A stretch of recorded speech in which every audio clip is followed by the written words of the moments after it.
Selamat pagi anak-anak. Pagi, Pak. Sebelum kita mulai pembelajaran, ketua kelas Anggi silakan untuk memimpin doa pada pagi hari ini. Baik, Pak, siap. Baik, teman-teman, sebelum kita mulai pelajaran, kita berdoa berdoa dan percaya masing-masing. Berdoa, mulai. Selesai.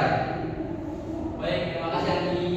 Sebelumnya saya buka terlebih dahulu. Assalamualaikum warahmatullahi wabarakatuh. Waalaikumsalam warahmatullahi wabarakatuh. Gimana kabar anak-anak hari ini? Baik, Pak. Gimana Pak? Pilek? Kenapa Anggi kok bisa pilek? Kemarin habis minum es batu Gua plastik. ya. Pantesan pilek. Nah, sebelum kita mulai pembelajaran, ada yang tidak masuk hari ini? Ketua kelas gimana? Ada, Pak. Siapa? Ada Wisnu, Arif, Silvi, Hmm, sama Dandi. banyak banget. Kenapa itu? Atau Pak, kalau Wisnu itu dia sakit, Ah. kalau Arif dia nggak ada kabar. Kemarin tadi lihat di warung dekat sekolah. Wah, Nggak, tapi dia nggak kabarin. Hmm. Kalau Silvi itu dia nggak tahu ada kabar juga. Ah. Kalau Dandi itu dia lagi apa ya? Sakit juga kayaknya. sakit. Ada suratnya nggak tapi? Ada. Nggak ada. Berarti selebihnya hadir nggak? Apa? Selebihnya hadir tidak? Hadir. Hadir ya. Nah, sebelum ini anak-anak pernah dengar nggak sih kata atau kalimat langit sedang suram? Pernah dengar? Pernah, Pak. Di mana? Ini barusan. Astagfirullah. Nah, tahu nggak Ani? Langit sedang suram itu memaknai tentang apa? Dia hujan, mendung, Terus Ya. benar. Badai. Langit sedang suram itu biasanya dimaknai dengan cuaca yang sedang gelap, cuaca yang tidak bersahabat, lalu juga cuaca yang sangat buruk. Nah, itu termasuk ke dalam materi kita pada hari ini. Kira-kira tahu nggak itu materi tentang apa? Apa itu, Pak? Nah, materinya tentang denotasi dan konotasi. Apa itu, Pak? Apa itu? Nah, sebentar, Bapak tolong dulu PowerPoint-nya ke televisi. Anggi, bisa minta tolong pasangin ini enggak kabel ke TV? Aduh, Anggi beneran Anggi nggak bisa. Minta tolong ya Anggi. Bapak nggak ngerti. Gimana ya Anggi? Sebelah kanan, Pak. Oh, sebelah sini ya. Ini berarti. Kanan saya. Oh, oh gitu. Laptop anak saya soalnya, jadi nggak ngerti. Atau Bapak kemana? Rusak. Nah, sudah kelihatan ya. Sudah, Pak. Di sini ada materi terkait dengan membandingkan kata denotasi dan kata konotasi dalam karya fiksi. Nah, kalian tahu nggak denotasi itu apa? Ayo. Baru tahu, Pak. Coba Anggi. Tidak tahu, Pak. Ya, belum tahu ya? Baru dengar, Pak. Nah, coba Anggi tolong bacakan terkait kalimat denotasi. Denotasi. Menurut Kamus Besar Bahasa Indonesia, denotasi adalah makna kata atau kelompok kata yang berdasarkan atas penunjukan yang lugas pada sesuatu di luar bahasa. Denotasi juga berarti makna kata-kata yang sebenarnya atau bukan makna kiasan. Betul Anggi, terima kasih Anggi. Nah, benar kata Anggi, denotasi merupakan kata atau kelompok kata yang menunjukkan suatu kalimat yang lugas dalam suatu kalimat dan memiliki makna yang sebenarnya dan bukan memiliki makna yang kiasan. Selanjutnya kalau ada denotasi berarti ada Konotasi. konotasi tahu nggak kalian apa? Tidak, Pak. Belum, Pak. Belum juga. Belum. Coba pada Pica tolong bacakan.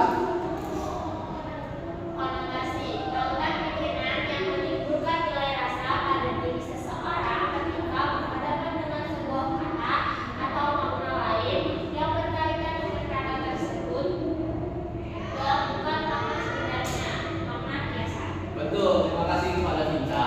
Betul yang diucapkan Vinca tadi, konotasi itu merupakan kalimat yang bukan sebenarnya atau kalimat kiasan kalimat kiasan itu biasanya terdapat dua makna. Misal, jangan Anggi deh. Intan merupakan kembang desa di rumahnya. Coba Anggi kira-kira tahu nggak apa arti dari kalimat tersebut? Intan kembang desa di rumahnya. Dia punya kembang Pak di rumahnya. Oke, bicara coba. Intan wangi bunga sedesa.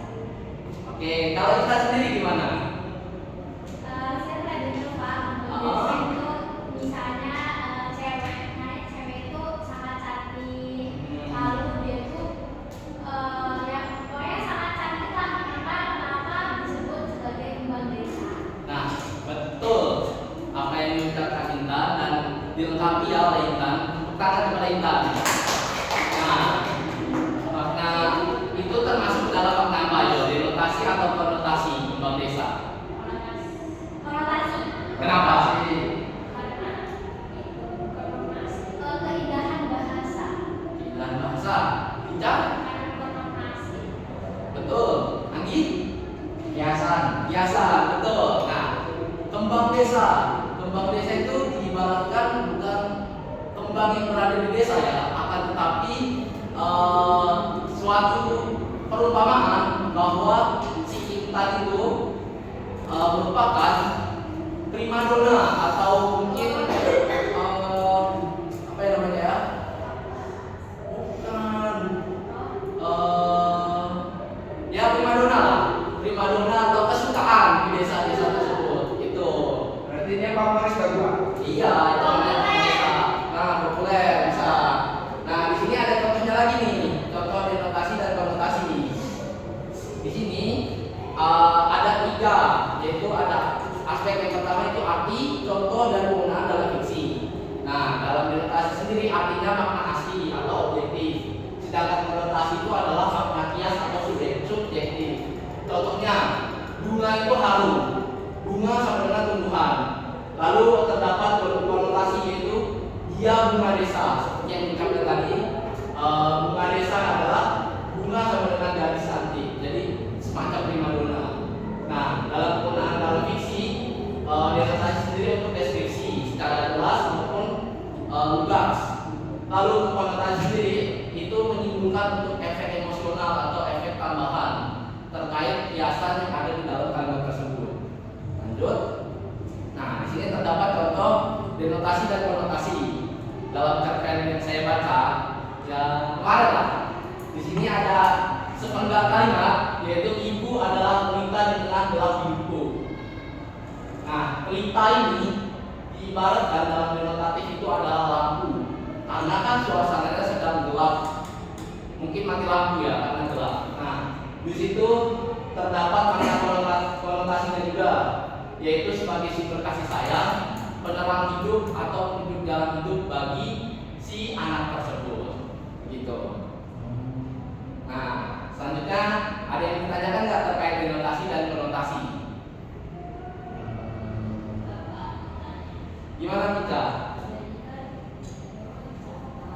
Kurang kencang Tadi nih. kan Bapak kasih contoh tuh. Terus kita mengkategorikan hal tersebut sebagai konotasi Ya. Ya. sebagai konotasi. Tapi tadi kalau saya menyebutkan konotasi selain konotasi, Ya. Bapak bilang itu padahal kan harusnya konotasi, bukan denotasi. Gimana? Menurut contoh yang tadi Bapak berikan, yang tentang kembang desa itu, Ya. kan itu Bapak kita disuruh mengkategorikan, Betul. itu masuk denotasi atau konotasi. Betul. Nah, kami suruh menjawab konotasi, Bapak bilang itu kan betul. Ya. Tapi di saat saya menjawab makna asli, kan maksudnya ke denotasi. Kenapa itu juga disebut? Jadi sebenarnya denotasi atau konotasi? Sebenarnya itu adalah konotasi, akan tetapi kan dilengkapi oleh Intan dan Anggi terkait apakah itu denotasi ataupun konotasi. Seperti itu Minta. Nah, mungkin dari anak-anak ada yang bertanya lagi selain Minta, mungkin Anggi atau Intan? Cukup ya. Kita lanjut ke penugasan. Nah,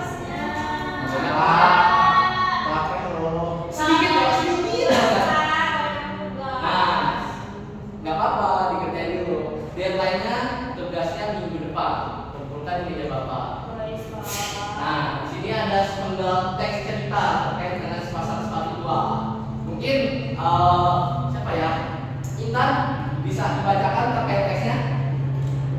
Sepasang sepatu tua. Pagi itu Raffi duduk di teras rumah sambil menandakan sepasang sepatu tuanya. Warnanya sudah pudar, solnya mulai terlepas, namun di balik busuknya sepatu itu menyimpan langkah-langkah kenangan, perjalanan ke sekolah, pertandingan bola, hingga hari ketika ayahnya menepuk pundaknya sambil berkata, "Kamu sudah besar, Nak." Hari ini Raffi akan membeli sepatu baru, tapi entah kenapa hatinya terasa seolah ada bagian dirinya yang ikut tertinggal di masa lalu. Ia mengalus sepatu tua itu pelan, lalu bisik, "Terima kasih sudah menemaniku sejauh ini." Baik, terima kasih Intan. Nah, ini adalah penegasan untuk kalian terkait dengan teks pasal 102. Nah, tugasnya kalian coba cari makna terkait makna denotasi dan makna konotasi yang ada di dalam teks cerita pasal 102. Nah, tugas itu minggu depan dan dikumpulkan ke meja Bapak, ditulis dengan menggunakan tegang bersambung di kertas folio. Paham ya?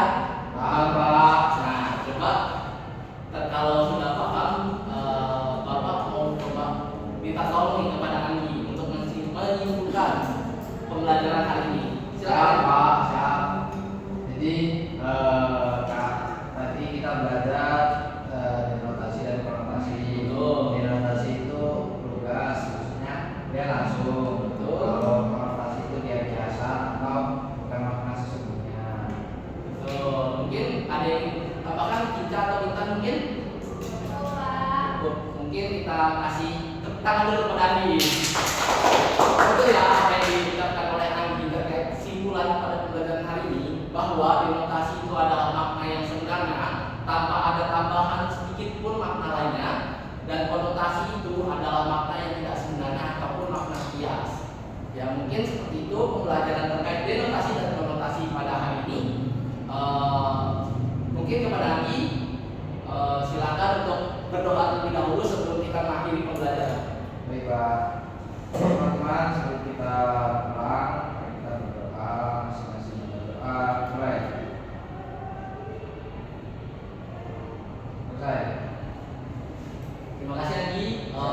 Terima kasih kepada anak-anak yang sudah hadir pada hari ini. Semoga yang tidak hadir dapat hadir untuk minggu selanjutnya, dan semoga pembelajaran hari ini dapat kita cerna, dapat dipahami untuk bekal nanti di kemudian hari. Mungkin saya akhiri, Bapak akhiri. Oh iya, sebelumnya Anggi, ini gimana Bapak saya Anggi? Minum Bapak. Minum apa saja, Pak? Tinggal ditarik ya? Oh iya. Ah iya. Bapak akhiri. Wassalamualaikum warahmatullahi wabarakatuh. Waalaikumsalam warahmatullahi wabarakatuh. Terima kasih. Terima kasih, Bapak.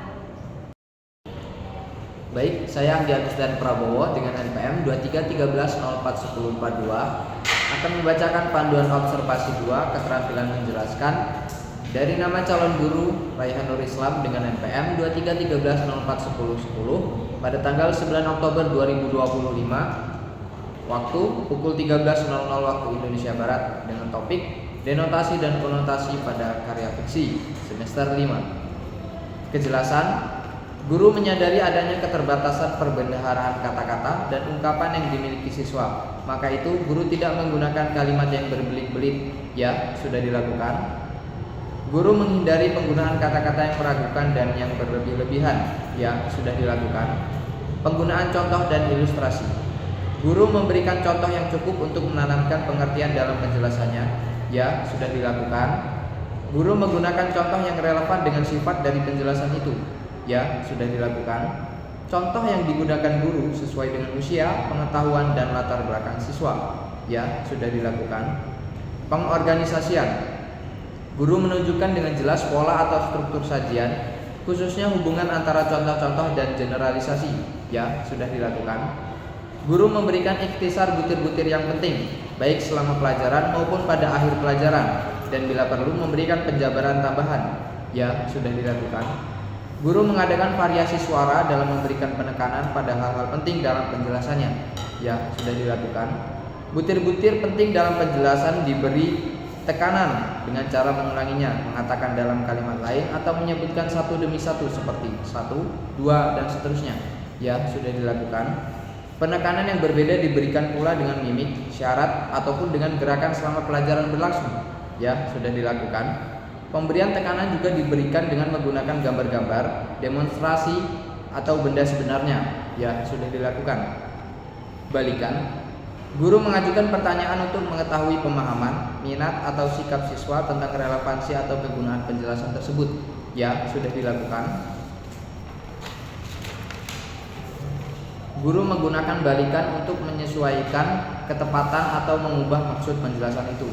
Ya, sudah dilakukan. Demikian panduan observasi 2 keterampilan menjelaskan dari nama calon guru Raihan Nur Islam dengan NPM 2313041010. Terima kasih.